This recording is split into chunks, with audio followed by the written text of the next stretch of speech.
My name is Amber Small, and I'm a graduate of the EFSC Digital Media Program. Before I decided which program I was actually going to do, I came to the college and I went to the Career Center, which is where they have all the program brochures. And I honestly had no idea what I wanted to do.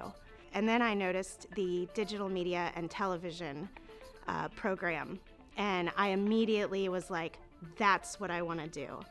I didn't know that that was an option.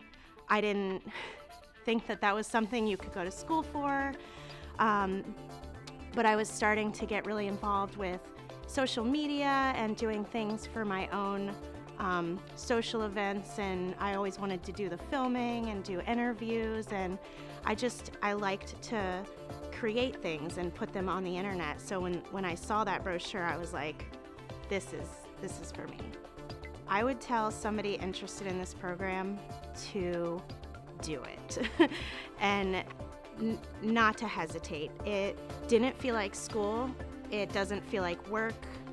If it's something that anyone's interested in doing, there's no reason not to. They teach you everything that you need to know for the practical side and the business side of it, and there's just so many options.